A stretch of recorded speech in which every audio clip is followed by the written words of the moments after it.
Evangelho de João, capítulo 17. Hoje nós vamos estudar do versículo 16 ao 19, dando prosseguimento nessa série de exposições no Evangelho de João. Nós estamos naquela conhecidíssima oração sacerdotal, e dessa oração sacerdotal eu tenho extraído aqui 12 características de um verdadeiro discípulo.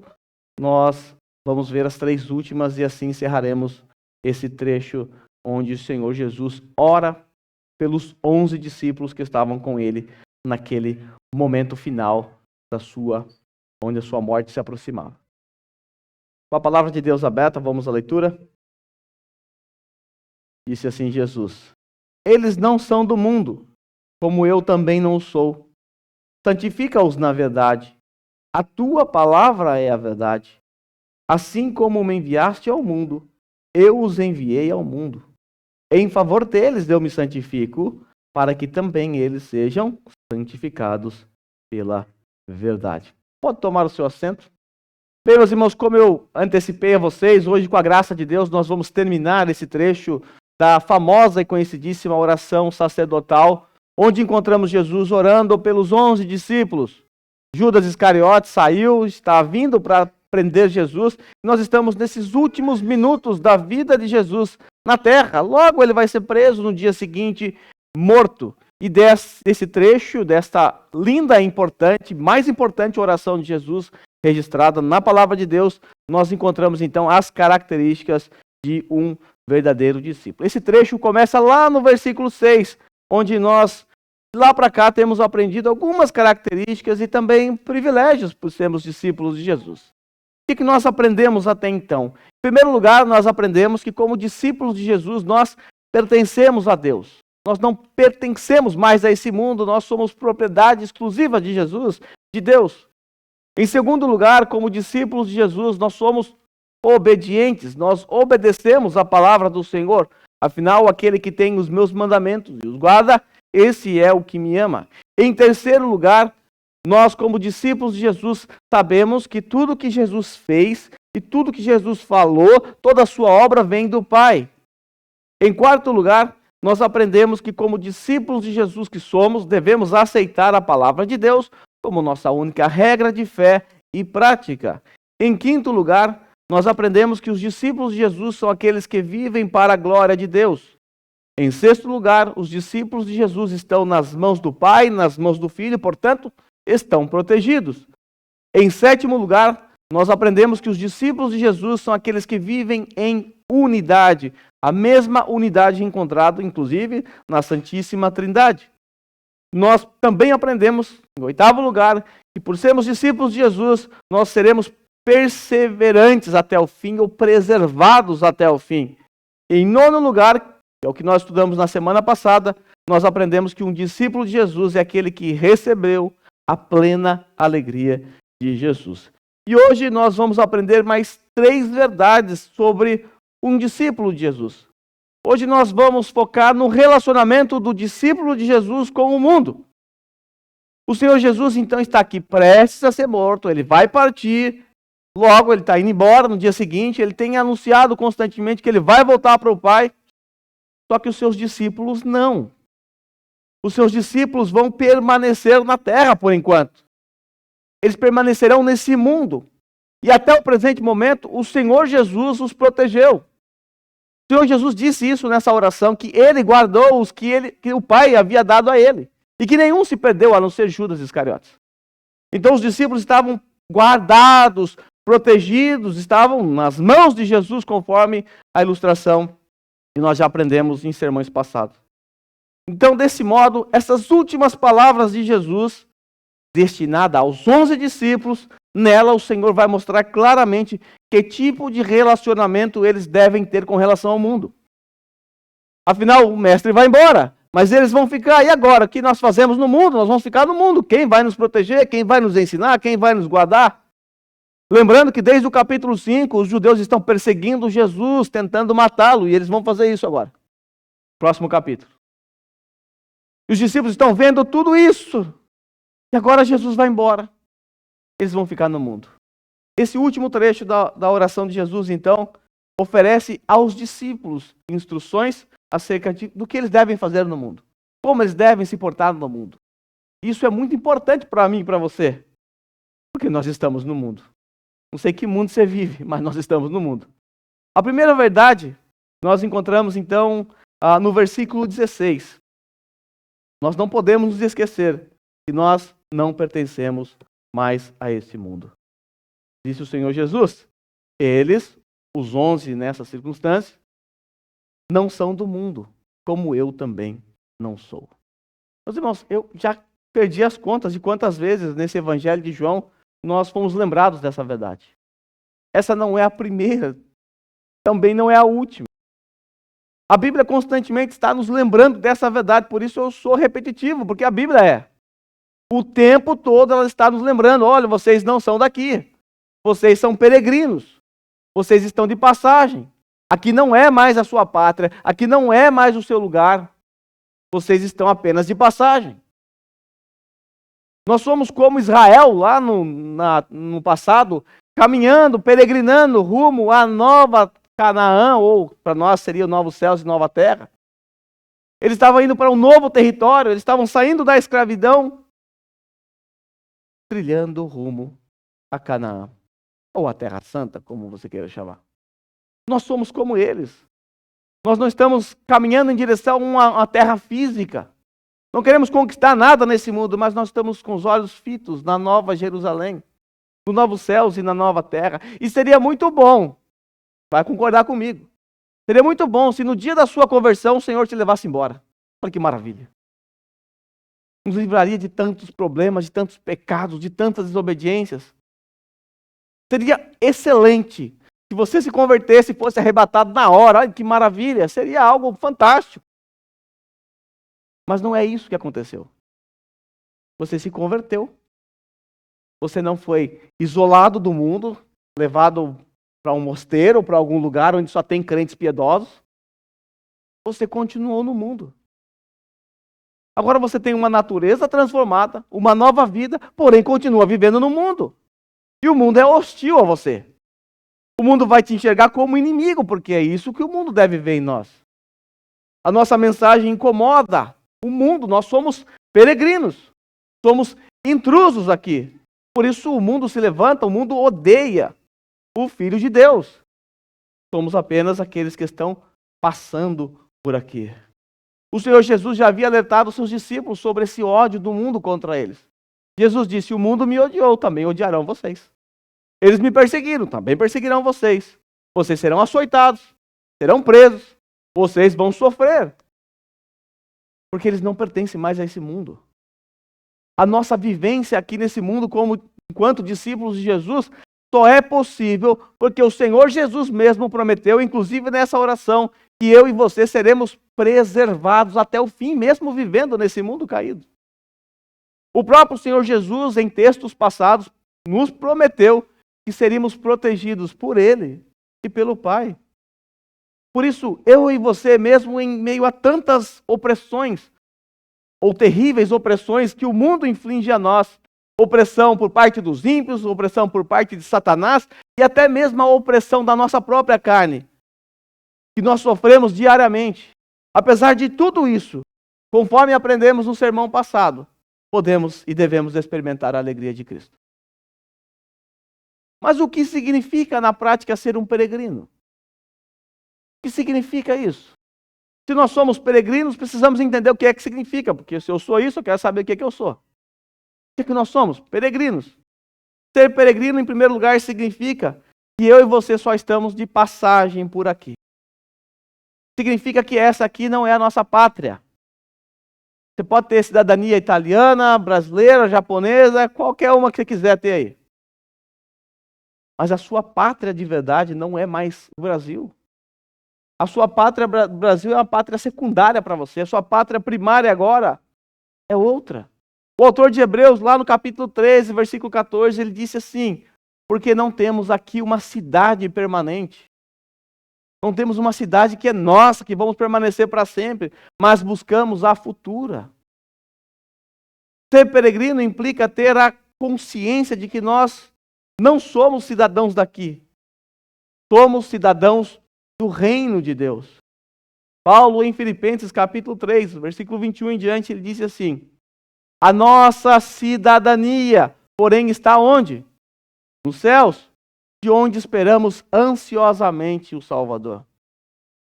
Veja aqui a crença ou a consciência de que nossa cidadania não está aqui, está nos céus, nos dá uma nova perspectiva e uma grande esperança. Nos dá a esperança, ou seja, nós esperamos, aguardamos o quê? Ansiosamente o retorno do nosso Senhor, o Salvador Jesus Cristo. Inclusive, nós vamos cantar depois no sermão uma música que vai falar sobre isso, sobre esse nosso desejo da volta de Jesus. Por quê? Porque nós queremos que Ele nos leve para a nossa verdadeira cidadania. Ora, se você não almeja essas coisas, se você não se empolga com isso, talvez é porque o seu coração ainda está fixado nessa pátria terrena, não na pátria celestial. Paulo continua dizendo: pelo poder que capacita a colocar todas as coisas debaixo do seu domínio, Ele transformará nossos corpos humilhados, tornando-os semelhantes ao seu corpo glorioso. Olha que rica esperança há para nós, pelo fato de entendermos que a nossa cidadania não é daqui, que a nossa cidadania está nos céus. Lá está o nosso tesouro, não é isso que nós cantamos? Nosso tesouro é Jesus Cristo. E quando temos isso em nossa mente, quando cremos nisso, nós nos lembramos que um dia esse corpo corruptível, esse corpo manchado pelo pecado, será transformado à semelhança de Jesus Cristo. O que leva uma nação a marchar em direção a outra nação para dominá-la? O que levou Abraão a sair lá de Ur dos Caldeus, atravessar mais de quase 2.000 quilômetros, para chegar lá em Jerusalém, a terra prometida, a esperança de que encontraria uma terra que mana leite e mel. A esperança de que Deus cumpriria a promessa que levantaria dele uma descendência tão numerosa que se espalharia por todo o mundo. Quando então nós pensamos que temos uma pátria celestial, uma pátria melhor do que essa, isso muda toda a nossa perspectiva de vida aqui. Isso muda completamente. Isso traz uma esperança maior, uma esperança diferente. Não uma esperança nas coisas que nós encontramos nesse mundo. Ser peregrino também significa que não mais nos comportamos como os habitantes desse mundo caído. Veja o que Pedro disse lá no capítulo 2, versículo 11 e 12. Amados, insisto em que, como estrangeiros e peregrinos, é isso que nós somos, como estrangeiros e peregrinos. E ele está insistindo para algo aqui. Que vocês se abstenham dos desejos carnais que guerreiam contra a alma. Vivam entre os pagãos ou ímpios de maneira exemplar, para que mesmo que eles os acusem de praticarem o mal, eles acusam falsamente, é claro, observem as boas obras que vocês praticam e glorifiquem a Deus no dia da sua intervenção. Não ser desse mundo significa que nós não nos comportamos mais como os ímpios desse mundo. Nós seguimos o que Pedro disse aqui. Nós nos abstemos dos desejos pecaminosos, dos desejos da nossa carne que guerreiam contra a nossa alma. O ímpio, quando ele age do jeito que age, ele pouco se importa com a sua alma, pouco se importa com Deus. Mas um peregrino não. Um peregrino é aquele que é constrangido quando ele se amolda aos padrões desse mundo. Nós vivemos entre pagãos, vivemos entre ímpios, mas Pedro diz que nós devemos viver ali de maneira exemplar. E mesmo que eles apontem o dedo para nós, nos acusando falsamente de alguma prática do mal, ainda assim, por causa das boas obras que nós realizamos no meio deles, eles chegarão até mesmo a glorificar a Deus. Olha que maravilha. Significa também, ser peregrino, que não mais pensamos como os habitantes desse mundo. Nós temos a nossa mente transformada. Nós temos a nossa mente renovada. O apóstolo Paulo, em Romanos 12, disse isso. Não se amoldem ao padrão deste mundo. Não deixe que o mundo seja um molde para você, para formar você. Uma forma para dar forma a você. A sua forma é uma cruz. Essa é a forma do cristão. Paulo diz então que não devemos nos amoldar ao padrão deste mundo, mas transformar-se pela renovação da mente. A mente começa aqui, a batalha começa aqui, na sua mente, na minha mente. Se a gente não mudar a nossa mentalidade, se a nossa mentalidade não for bíblica, nós vamos viver como ímpios, mesmo estando dentro de uma igreja. Se a gente não entender quem nós somos em Cristo Jesus, qual é o nosso papel, o que nós devemos fazer por causa do que somos, ou seja, essa mudança de mentalidade, essa transformação na mente que vem pela palavra de Deus, não haverá diferença nenhuma entre nós e ímpios. Porque estaremos nos comportando não como peregrinos, mas como habitantes desse mundo, como cidadãos desse mundo caído. Nós precisamos nos lembrar do que Paulo disse. Temos que pensar nas coisas que são do alto, nas coisas que são de cima, não dessas coisas que perecem, que passarão. Ser um peregrino significa que nós priorizamos as coisas do reino de Deus muito mais do que as coisas desse mundo. O que é prioridade para mim e para você? O reino ou as coisas desse mundo? O nosso Senhor nos instruiu lá em Mateus capítulo 6, 33, no Sermão da Montanha. Você sabe muito bem, busquem, pois, em primeiro lugar o reino de Deus e a sua justiça, e todas as demais coisas lhe serão acrescentadas. O que é que nós devemos buscar enquanto peregrinos? Em primeiro lugar, o reino de Deus e a sua justiça. O que é que nós buscamos? O que eu tenho priorizado na minha vida? Será que o reino de Deus é, de fato, para mim, a minha prioridade? Se sim, isso vai influenciar em tantas e tantas coisas, comportamentos, atitudes, pensamentos, escolhas. O reino de Deus não pode ser espremido na nossa agenda. Eu vou dar uma atenção para o reino de Deus se sobrar um espaço na minha agenda, afinal eu tenho uma carreira a construir, eu tenho planos, projetos e tantas coisas. Se der tempo, eu pego lá na minha gaveta, o reino dos céus está aqui, agora eu lembrei de você. O reino de Deus é a agenda principal de um discípulo, de um peregrino. Somos chamados por Jesus a buscar em primeiro lugar. Em primeiro lugar. Se você gosta de grifar, grife essa palavra em primeiro lugar. E não está escrito, busque se der. Busque se sobrar tempo na sua agenda.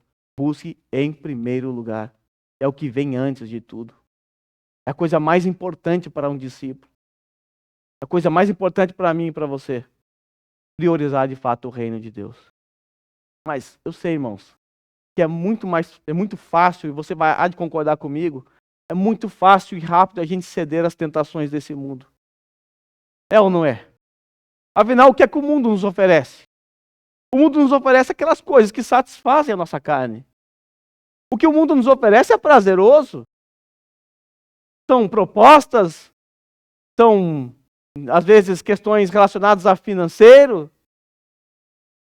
às vezes relacionadas a questões sexuais. O mundo nos oferece inúmeras coisas que são atrativas para a nossa carne. Ou você acha que Satanás vai te tentar com coisas que você não gosta?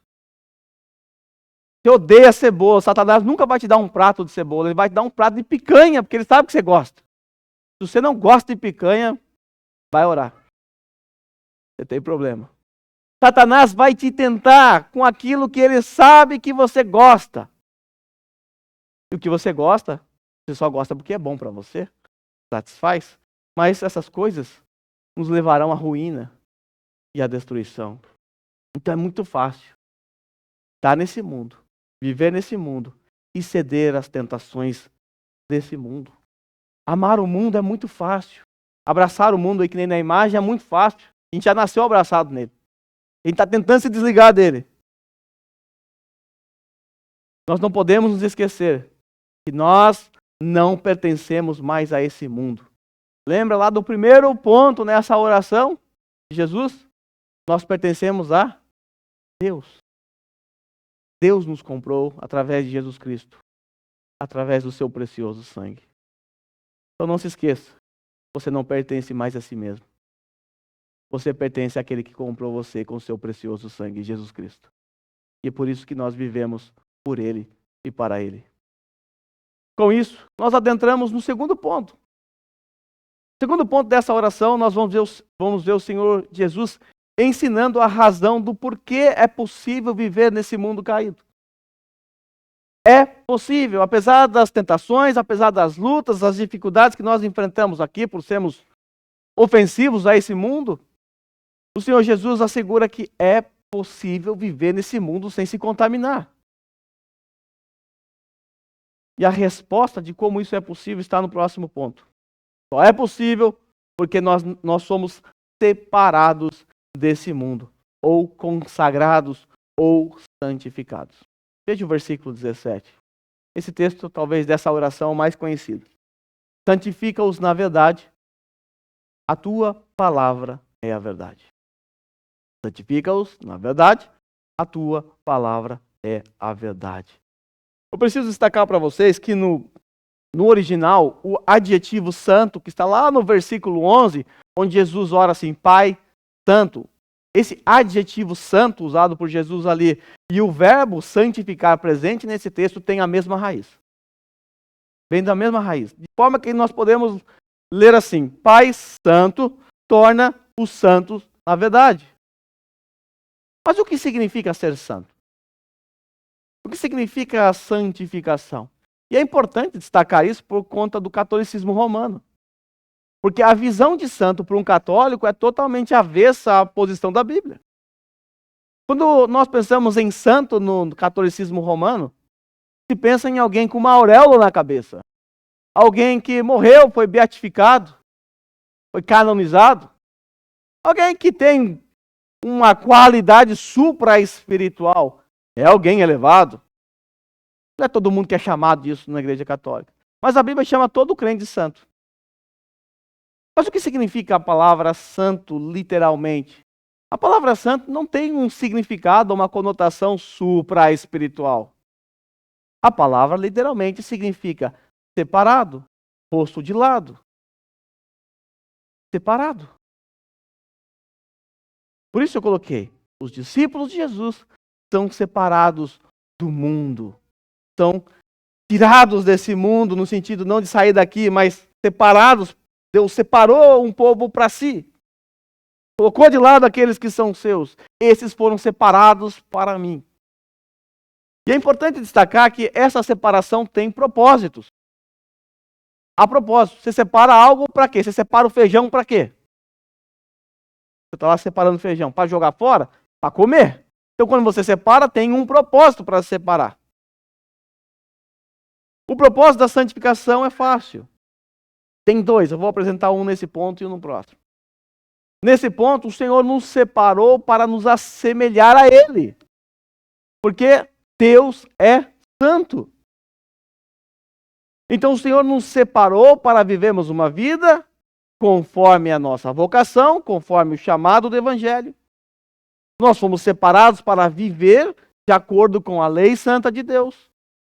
Porque quando nós vivemos assim nesse mundo, nós nos tornamos cada vez mais parecidos com Jesus e menos parecidos com o mundo. Então o Senhor nos separou com essa finalidade primária, para sermos parecidos com Ele. Para vivermos nas entrelinhas uma vida piedosa, uma vida santa. E existem várias maneiras da gente buscar essa vida piedosa. E é através da oração, através da palavra, através da comunhão com os santos. São meios que Deus proveu para a igreja para que a cada dia venhamos a nos parecer mais com Ele. Nos santificar, não é? Nós não buscamos a vida santa dessa forma. Quanto mais nós lemos a palavra, quanto mais nós temos comunhão com Deus através de oração, quanto mais nós nos atentamos para a comunhão com os santos, quanto mais fazemos essas coisas, mais parecidos com Jesus nós somos. Quanto menos parecidos com Jesus nós somos. Então, essa santificação aqui presente nesse texto só pode ocorrer se eu e você nutrir o desejo de sermos governados pela verdade. Veja o que Jesus disse, santifica-os na verdade. A santificação ela vai ocorrer se você for guiado, governado pela verdade. Do contrário, não haverá santificação. O que é a verdade? Hoje nós sabemos que a verdade é todo o conjunto de doutrinas que nós encontramos na palavra de Deus, ou toda a palavra de Deus. A palavra é a revelação redentora de Deus em Cristo Jesus, o Verbo encarnado.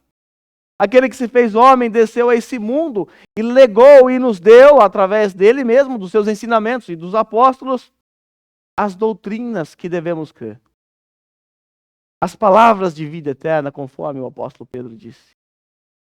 Então essa santificação só vai acontecer, meu irmão, minha irmã, eu e você, ou vocês, nutrimos no nosso coração o desejo de sermos governados pela palavra.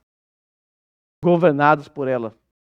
Do contrário, seremos parecidos com o mundo, não com Cristo Jesus.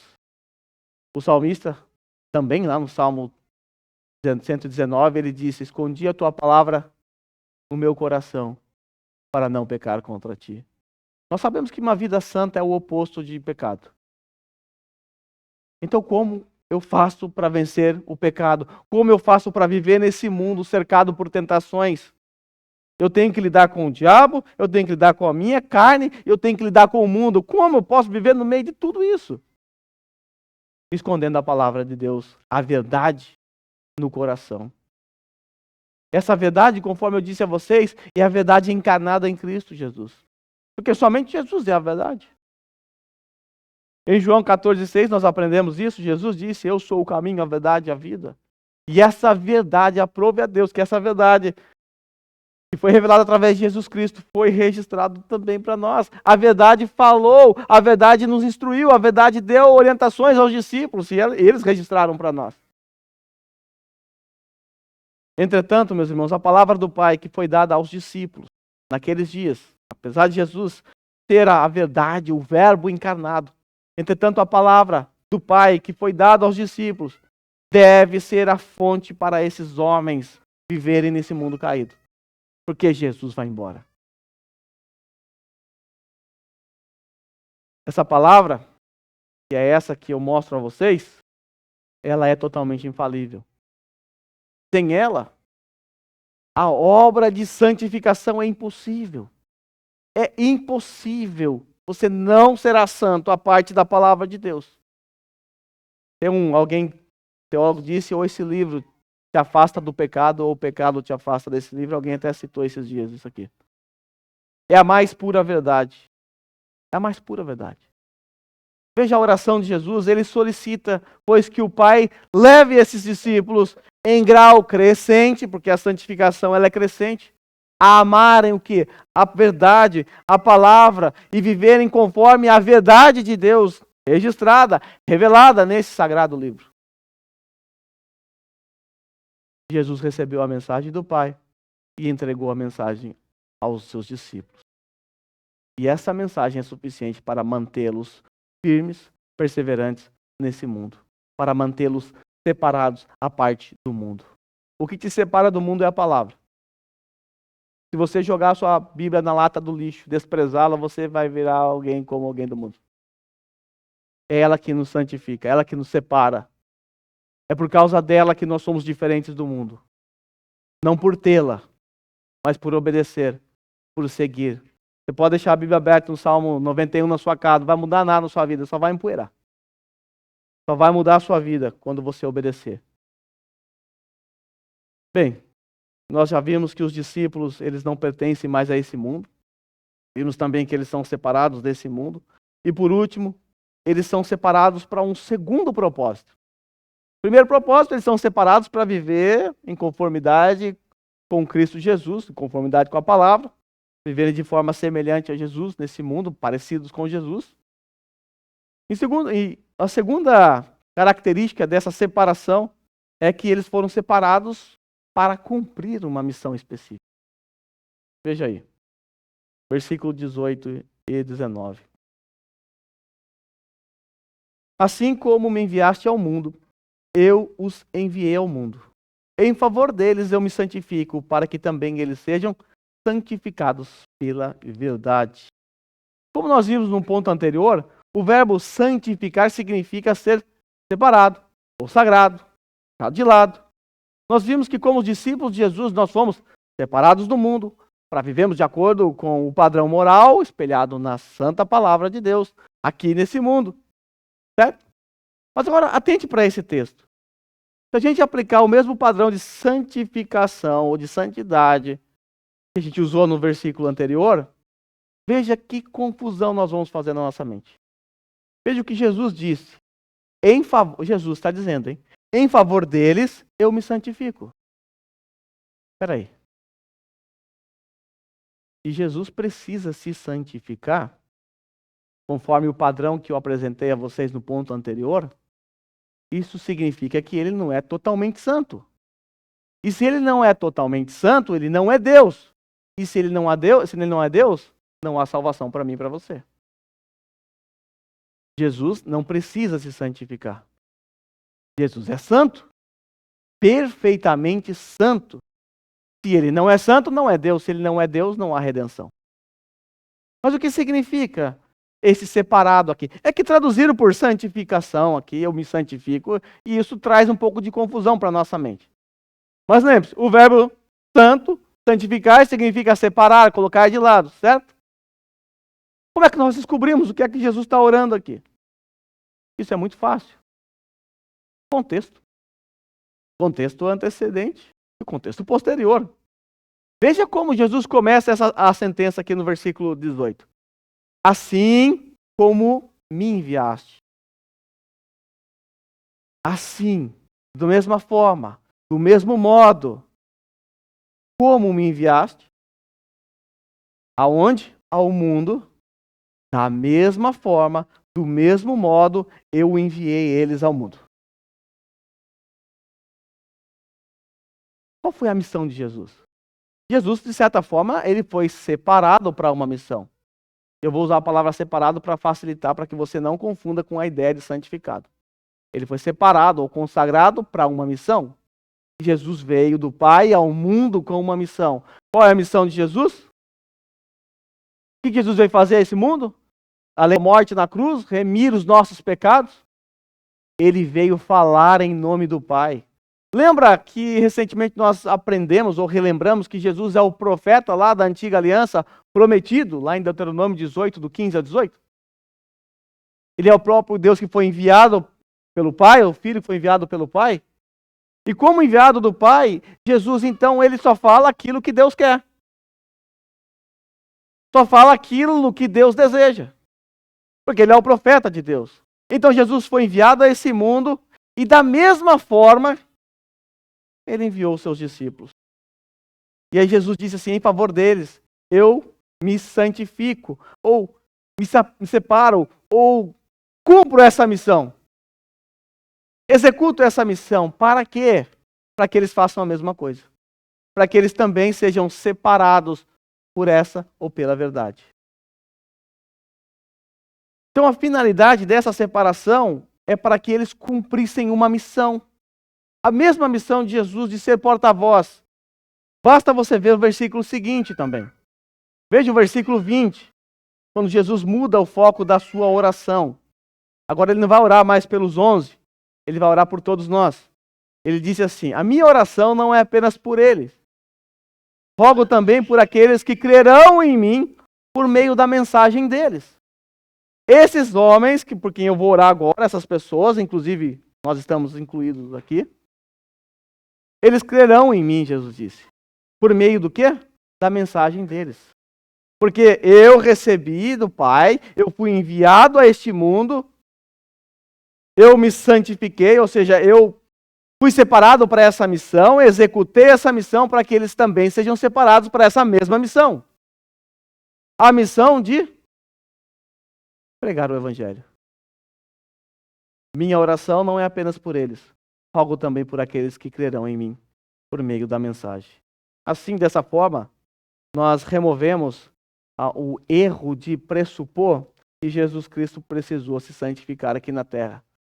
Porque se Jesus precisou se santificar aqui na terra, isso é uma heresia.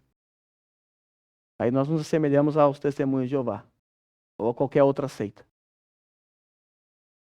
O problema está na palavra, traduzida literalmente por santificado. Isso traz confusão, é verdade. Note o raciocínio. O cristão, vamos voltar aqui para o raciocínio. Ao ler a palavra, ao obedecer a palavra, eles são santificados, são separados. Isso significa que quando nós somos separados para dois propósitos. O primeiro propósito, para sermos parecidos com Jesus, vivendo uma vida santa. E em segundo lugar, nós somos separados como vasos apropriados para uso do Senhor. O Senhor nos separou como um vaso apropriado e agora Ele vai usar esses vasos. O Senhor Jesus, Ele queria um povo separado, um povo que mesmo estando nesse mundo de trevas, nesse mundo caído, nesse mundo tenebroso, fosse separado desse mundo, mas não somente separado desse mundo, também útil para o reino, disposto a servir no reino. Então, os discípulos foram separados para mostrar ao mundo a palavra de Deus, que é a verdade de Jesus Cristo. Nesse texto, ele se aplica a todos nós. Não pense que essa missão ficou restrita aos discípulos ali que foram comissionados para fazer isso. Essa tarefa, ela caiu na minha e na sua mão. Nós fomos separados para a tarefa de proclamar o reino de Deus, de proclamar a palavra que separa os cristãos, ou que santifica os cristãos, ou que chama também os ímpios das trevas para a luz. E é para a tarefa de anunciar as boas novas ao mundo que nós somos comissionados também. Então, note o raciocínio. Assim como Jesus Cristo foi enviado pelo Pai para trazer-nos salvação, reconciliação ao mundo, nós também fomos chamados de igual forma. Nós, como discípulos de Jesus, também temos esse mesmo ministério de Jesus, que Paulo chama de ministério da reconciliação em 2 Coríntios 5:20. Paulo disse assim: de sorte que nós somos embaixadores em nome de Cristo. O que é um embaixador? O embaixador é um representante de uma pátria em outra pátria.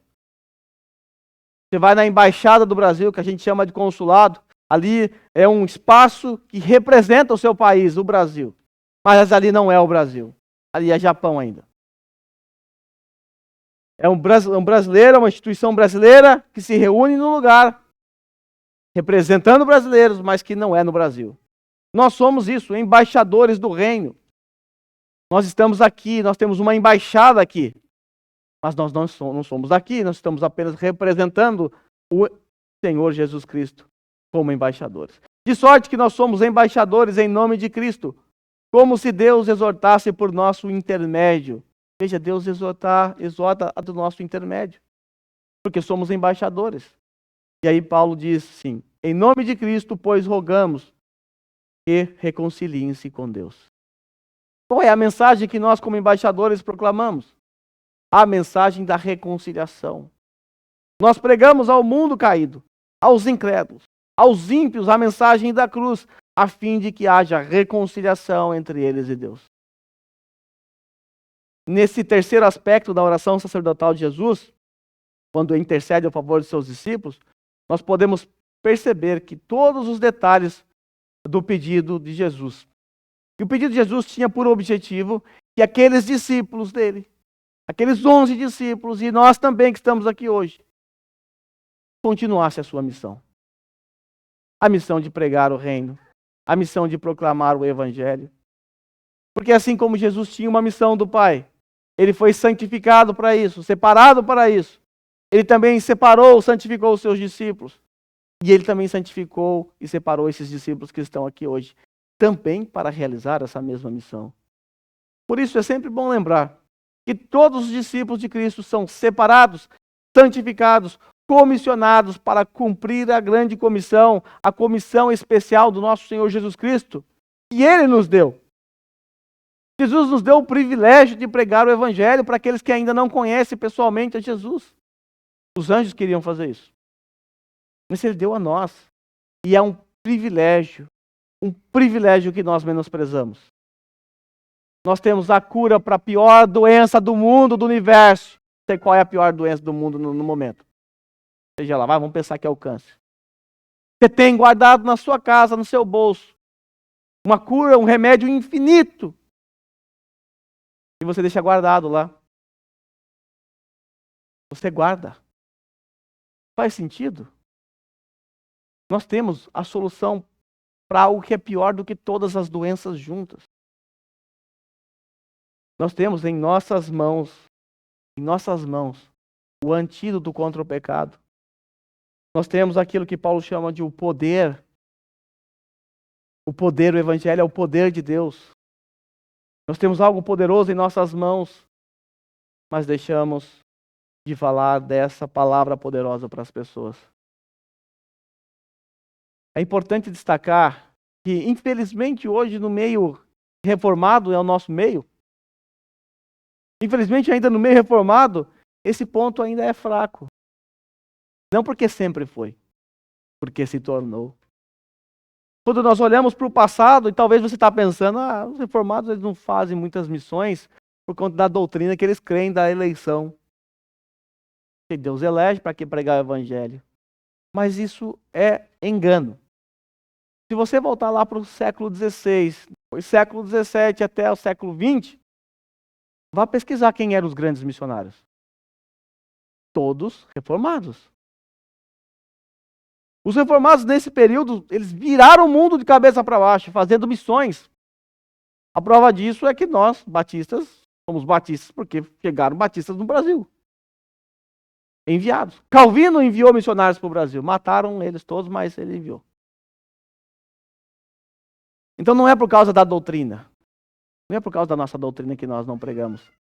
É por causa da nossa desobediência. É por causa da nossa insanidade espiritual de guardar um remédio tão poderoso em nossas mãos, ao invés de compartilhar com o mundo. Ao invés de compartilhar com aqueles que trabalham do nosso lado. Os batistas, calvinistas, eles viraram o mundo de cabeça para baixo. E tornaram, a maioria deles, os pais das grandes missões modernas. Mas hoje, infelizmente, não só no meio batista, mas dentro dos reformados de forma geral, nós estamos estagnados nesse ponto. Nós precisamos entender que nós somos porta-voz do rei. E é isso que nós somos. Embaixadores, porta-voz do rei. E carregamos uma mensagem poderosíssima. A única mensagem capaz de salvar o perdido. A única mensagem capaz de transformar alguém em cidadãos dos céus. E por que não pregamos? Porque nós desperdiçamos as oportunidades que Deus nos dá durante o dia. Porque perdemos a oportunidade na fábrica, na escola, no meio dos nossos amigos ou parentes. Inúmeras respostas vocês podem dar. E eu também. Mas ela se resume a uma única coisa. A uma única resposta. Desobediência. Desobediência não é muito pesado, então eu vou melhorar a palavra para ficar mais suave para você. Rebelião. Não tá bom? Pecado contra Deus. Só por isso. O resto é desculpa que a gente dá mesmo. E aí nisso nós somos criativos e cada um use sua criatividade para dar a sua desculpa. E eu quero fazer um desafio para mim e para você. Eu quero que durante essa semana você pense em alguém que tem contato com você durante a semana. Talvez alguém do trabalho, da escola. E eu quero que você ore por essa pessoa.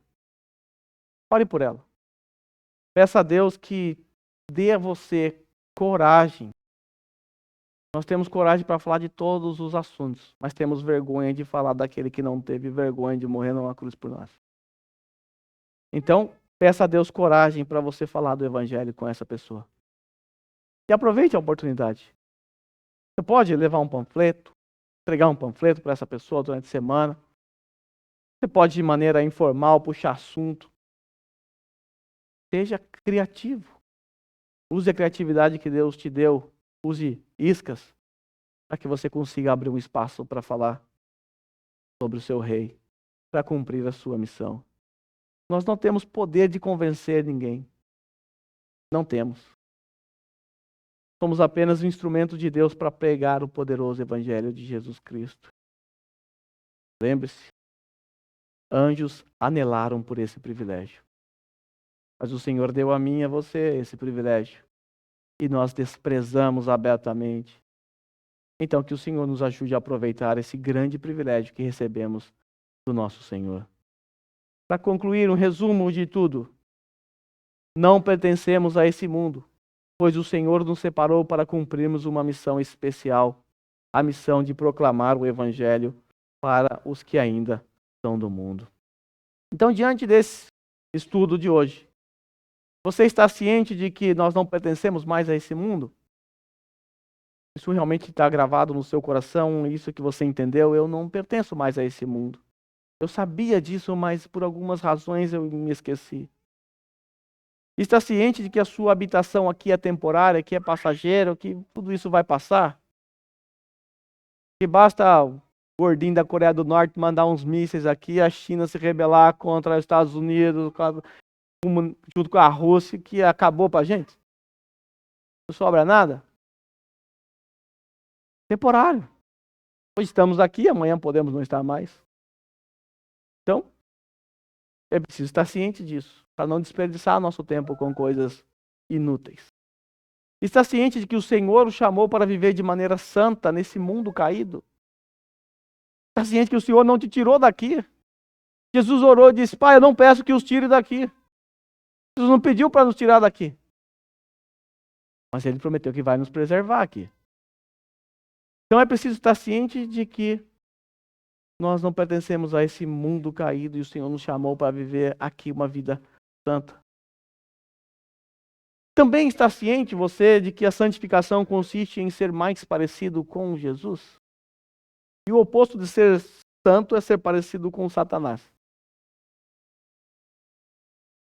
Está ciente de que a palavra de Deus é o único instrumento para nos santificar? É a palavra. Se você está ciente disso, eu te devolvo uma outra pergunta. Como você tem gastado seu tempo com ela? Tem de fato gasto o teu tempo com ela? Está ciente de que o Senhor nos concedeu o privilégio de anunciar o santo evangelho? E agora está. Nós já sabíamos disso. Na verdade é que a gente sempre soube dessa verdade. E é nossa responsabilidade. Estamos conscientes? E sim. Então, será que temos sido arautos do Senhor aproveitando as oportunidades que Ele nos dá? Às vezes não. Então, para encerrarmos, que Deus nos ajude a viver de maneira piedosa nesse mundo caído. Nós ainda estamos aqui. O Senhor Jesus ainda não veio nos buscar. Então, que Ele nos ajude a vivermos aqui de maneira santa. Nos ajude a viver diariamente proclamando o Evangelho do Reino aqui nesse mundo. O Senhor Jesus não veio ainda, mas Ele prometeu voltar. E Ele prometeu nos levar para a nossa pátria celestial. Nos levar lá para aquele lugar onde está o nosso tesouro. Onde não há choro, onde todos cantaremos juntos. Mas ainda estamos aqui. E enquanto estamos aqui, nós temos uma esperança. E essa esperança é a volta de Jesus Cristo. E essa esperança deve aquecer o nosso coração e nos dar forças para viver aqui nesse mundo caído. Deve nos dar forças para vencer as tentações, aos ataques de Satanás e a nossa fraqueza espiritual. Estamos aqui. Não somos daqui, mas estamos a caminho da pátria celestial. Seja pela morte ou pelo retorno de Jesus Cristo. Que bom seria que esse fosse o último culto nosso aqui hoje. Que bom seria se domingo que vem não tivesse mais nada aqui que o Senhor Jesus Cristo nos levou. Mas enquanto Ele não vem, nós apenas aguardamos ansiosamente o retorno do nosso Senhor. E é isso que eu quero junto com vocês cantar nesse momento. Vamos nos colocar em pé. Nós vamos cantar essa música que vai falar sobre o retorno do nosso Senhor.